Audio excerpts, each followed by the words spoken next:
é que o senhor conheceu Mário Covas? Eu conheci por ocasião da formação da Aliança Democrática.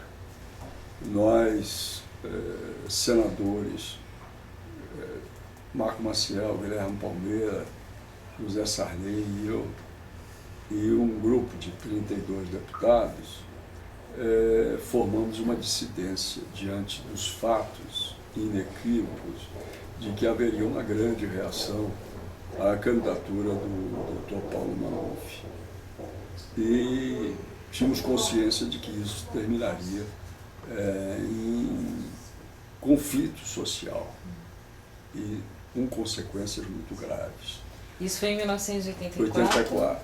Aí formamos a dissidência e nos aproximamos do PMDB, que era o partido de oposição. Aí foi que iniciou o nosso convívio com o Dr. Mário Covas, que era uma figura de importância real dentro do contexto do PMDB. Eu não sei se ele ainda era prefeito ou não, na época já não posso dizer. 84 era. Não é? Mas ele sempre acompanhava o Montoro nessas reuniões, o Fernando Henrique, que vinha também muito a reuniões, para que pudéssemos fazer a Aliança Democrática. Posteriormente, ele se elegeu senador em 1986, eu estava no Ministério da Educação. O senhor fala um pouquinho mais sobre essa relação aí para a criação da Aliança Democrática. Como é que eram essas reuniões? Onde eram? Essas reuniões se davam muito em lugares, ou no meu apartamento, ou no apartamento do senador Marco Maciel. Nós procurávamos sempre encontrar um local e que pudéssemos ir alinhavando, porque ao mesmo tempo que precisávamos conversar sobre um programa de redemocratização completa, nós precisávamos também trazer para dentro da Frente Liberal o número suficiente para garantir a eleição.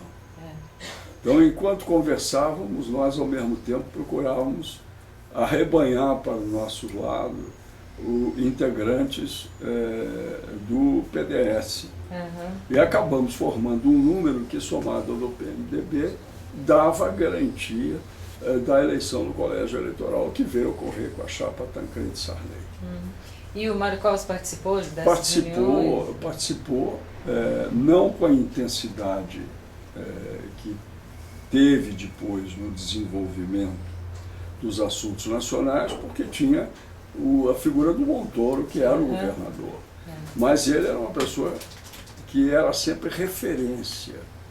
Quando havia discussão de algum problema mais profundo, eles sempre procuravam ouvir o Mário Covas.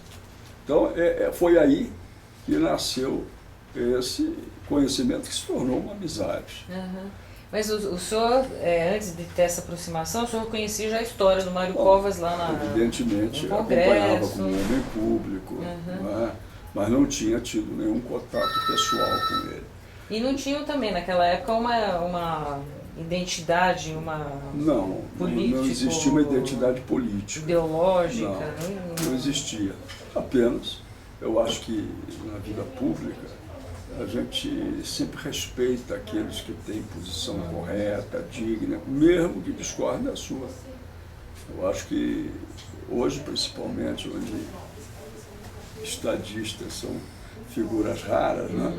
Naquela época ainda tínhamos um pouco mais. Né? E o Covas era uma figura que se distinguia na ação política, na coragem pessoal. Ele sempre foi um homem público corajoso nas suas definições e veio a demonstrar isso de forma muito intensa quando foi governador. Bom, então vamos voltar lá. Aí teve... Então, aí houve a eleição do Covas em 86, ele se elegeu junto com o Fernando Henrique. E foram para o Senado. Eu já era amigo do Fernando Henrique, porque tínhamos convivido no Senado desde 83. Mas o Covas já fazia parte do meu bom relacionamento. Mas eu estava no Ministério da Educação. Então os contatos não foram permanentes, são contatos esporádicos em função da atuação dele como parlamentar junto ao Ministério. Em 87, final de 87, eu voltei para o Senado, saí do Ministério, e aí sim me aproximei mais, face às discussões dos temas da Constituinte, onde ele foi um líder importantíssimo. Aí veio, depois dessa atuação, a se tornar o candidato do partido, então criado, saído do PMDB, que era o PSDB. Em 89, eu e o senador Marco Maciel, nos aproximamos do PSDB através do senador Richo e senador Fernando Henrique, procurando fazer um entendimento para que a chapa fosse Mário Covas e Marco Maciel. A nossa posição não foi aceita pela maioria do PSDB. Eu acredito até mesmo que o Covas receasse naquela ocasião de ter um companheiro de chapa que não tivesse tido uma posição no passado semelhante à dele. Eu não reprovo isso, não. Eu acho que ele achou que a oportunidade não era válida. Mas depois, quando fizemos aliança em 94, ele foi plenamente favorável à aliança e que fez a chapa Fernando Henrique e Marco Maciel. Então, essas conversas, elas aumentaram o nosso entrosamento e vieram proporcionar essa aliança de 94. Mas antes houve o episódio do Plano Real, que foi fundamental para o desdobramento político eleitoral de 94. E o ministro da Fazenda, para surpresa de todos, o nomeado Fernando Henrique, procurou os partidos para apresentar. Fizemos uma reunião, Luiz Eduardo, líder da Câmara, Marco Maciel, líder do Senado, e eu, presidente do PFL. Ouvimos tudo aquilo que nos foi passado pelo ministro da Fazenda, chamamos o professor Mário Henrique Simas, ele nos deu a certeza de que, na opinião dele, o plano ia dar certo. E, no PSDB, o grande indagador foi o senador Mário Covas. E eu não considero isso uma divergência, considero isso um cuidado que ele teve de natureza especial para verificar se ia dar certo para o país e para o seu partido também.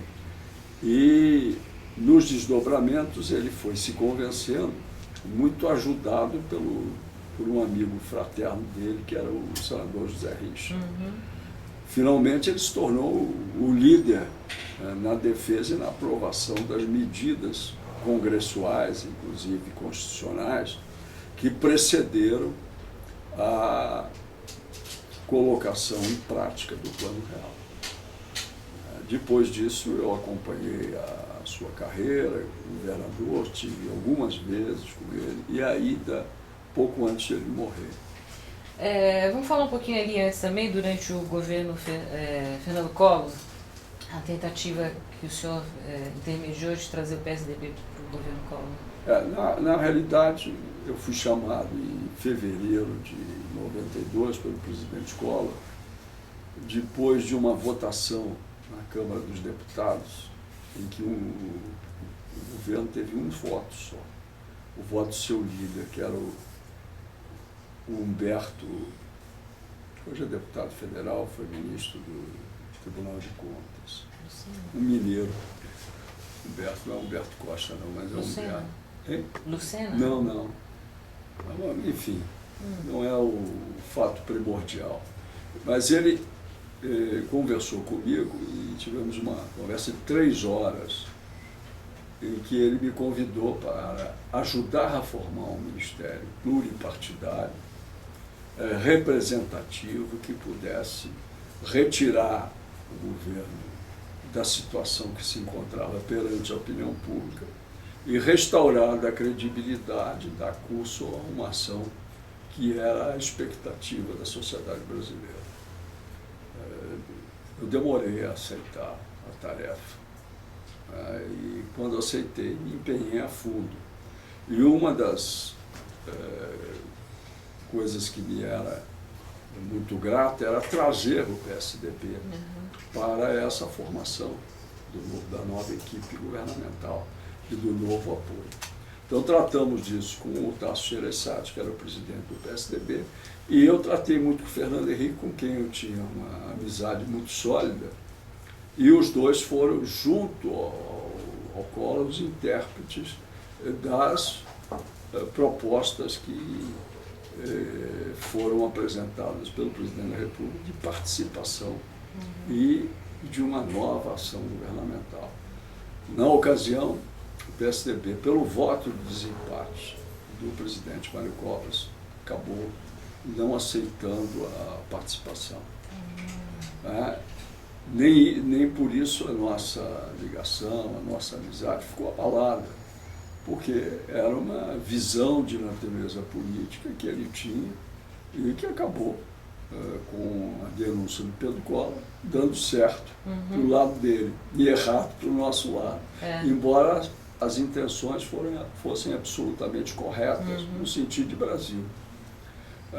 E aí vieram os episódios, depois da denúncia, que determinaram a instalação da Comissão Parlamentar de Inquérito, etc. No momento em que o governo vivia uma fase já declinante perante a opinião pública, eu procurei o Dr. Roberto Marinho para pedir uma ajuda no sentido de que poderíamos, na crise, ter um retrocesso institucional, o que era ruim para todos, porque a nossa democracia estava nascendo e poderia ser abalada. O Dr. Roberto Marinho compreendeu aquela posição e se mostrou sensível à minha colocação. Nesse dia eu saí do Rio de Janeiro e vim para São Paulo. E saltei em Congonhas, e quando eu estava andando em Congonhas para pegar um avião para Brasília, encontrei o Mário Covas. E aí ele disse, logo vi que você já estava viajando, porque senão o Collor não tinha feito o que fez. Eu disse, o que é que ele fez? Ele se convocou numa reunião de taxistas a sociedade brasileira para no fim de semana sair às ruas com bandeiras verdes e amarelas, etc. Isso vai ser um desastre. Eu disse, bom, já o desastre já aconteceu. E esse é um episódio que, para mim, foi muito marcante, porque ele foi levado não num tom de oposição, num tom de quem diz, poxa, seu esforço não adiantou de nada. E eu reconheci que ali já era um momento em que as coisas estavam terminando. Dali veio o governo Itamar, e aí veio junto esses episódios que falei sobre o Plano Real, que no princípio a sua posição era uma posição de dúvida, no final passou a posição de grande liderança a favor do Plano Real. E como governador eu tive com ele algumas vezes, ele sempre foi muito correto, sempre me recebeu muito bem, e a última vez foi praticamente uns 15 dias antes de ele morrer, não é?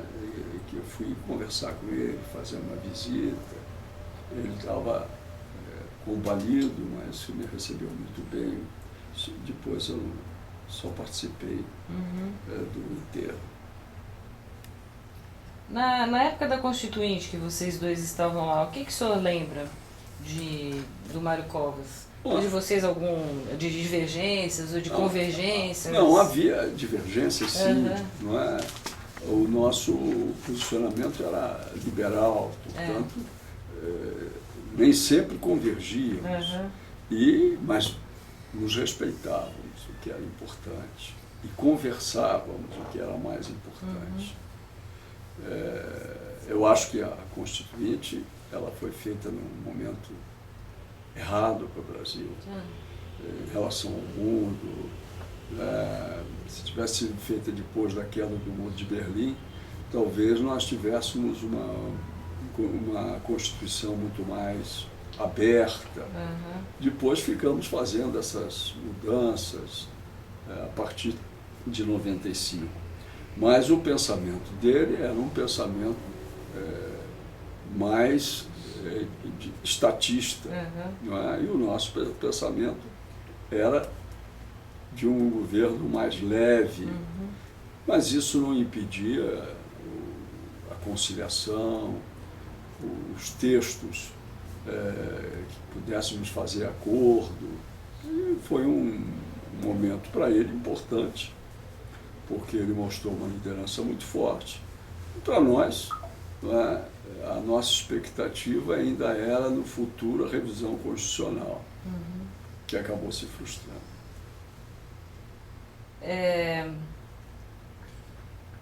Logo depois da eleição em 89, logo depois do primeiro turno, o Mário Covas deu apoio explícito ao Lula. E como é que o senhor viu isso? Eu achei um equívoco dele. Né? Mas lhe pareceu mais coerente apoiar o Lula do que o Collor. Ficou provado que nenhum nem outro seriam bons presidentes da República. E durante o período que ele era governador aqui, o senhor estava senador? Eu era senador. Em boa parte eu fui senador. Institucionalmente não tinha nenhuma relação? Não, né? Quando tinha qualquer coisa de São Paulo, se houvesse necessidade, ele me tocava o telefone. O fato é que ele fazia as coisas certas. Ele foi um governador que não só teve a coragem de fazer a redução do Estado e das suas despesas, fez o ajuste fiscal de São Paulo, e isso fez com que São Paulo, até hoje, se beneficiasse dessa atuação corajosa. Eu acho que isso tem que ter uma relevância muito grande. Né? E ele era também uma pessoa que não se conformava com as injustiças, e enfrentava, às vezes até de peito aberto e no meio da rua, as greves, as colocações equivocadas ou ideologicamente preparadas. Ele foi um grande governador. O senhor chegou a presenciar alguma coisa assim, desse tipo, Não. Algum enfrentamento desses Eu vi com alguém? Eu vi pela televisão, pela leitura dos jornais, mas não presenciei. Não. E como liderança partidária, o senhor já falou alguma coisa. Como é que o senhor viu o Mário Covas como líder dentro do partido dele, dentro do PSDB? O senhor como uma liderança do PFL e ele... Olha, eu acho que havia uma divisão de liderança em São Paulo, né? De um lado, aqueles liderados pelo Mário Covas, e de outros liderados pelo Fernando Henrique e pelo Serra. Mas, no momento certo, ele se encontrava, e o importante é o seguinte: se respeitava. Quando as lideranças são fortes, mas se respeitam, não há problema de divisão interna. Quando as lideranças são diferenciadas, aí as questões ficam mais complicadas. Eu acho que o Covas não era um liderado do Fernando Henrique, nem o Fernando Henrique era um liderado do Covas. Nesse episódio do convite para Fernando Henrique, Tasso Gereissati ir para o governo Collor, havia uma tendência, o que o senhor sentia? Não, eu sentia perfeitamente que eles defendiam a tese de participação. Eles não chegaram a ser convidados, embora as pastas seriam uma de relações exteriores, que tinha toda a feição de Fernando Henrique, e de integração regional, que era aquilo que melhor se amoldaria o Tasso Gereissati. A ideia era essa. Mas, naquela época, todas as tentativas de participação foram feitas. Inclusive, eu convidei, está na Índia, o deputado Ulisses Guimarães para ser ministro de Relações Exteriores. Nós fizemos todas as tentativas possíveis para ter um ministério da maior relevância. E, evidentemente, haviam figuras, tanto no PSDB como no PMDB, que trariam ao Ministério o brilho que nós desejávamos para a recuperação da credibilidade. Tá bom. Bom, o senhor nunca teve alguma discussão assim mais acalorada com o Mário Covas? Nunca. Nunca. Aliás, eu sou de boa paz. Né? Mas nunca tivemos, pelo contrário, sempre tivemos uma relação muito afável e muito amiga. Tá bom. Qual que é o legado que o senhor acha que o Mário Covas deixou? Eu acho que, primeiro, foi de que se pode ter posições políticas corretas, ideologicamente diferenciadas, e ser respeitado por todos. Segundo, ele marcou a sua passagem no governo de São Paulo com a coragem do ajuste fiscal, beneficiando o estado de São Paulo, diferentemente de muitos estados. E até hoje os governantes paulistas são privilegiados porque houve um homem corajoso antes que fez o ajuste nas contas do Estado. Eu acho que esse mérito é dele e só dele. Tá bom, tem alguma coisa mais que eu gostaria de falar, de Não, acrescentar? Eu acho que o que eu podia prestar de depoimento era isso. Eu faço com muita alegria, lembrando essa figura extraordinária de homem público e de amigo. Tá bom, obrigada. Ok.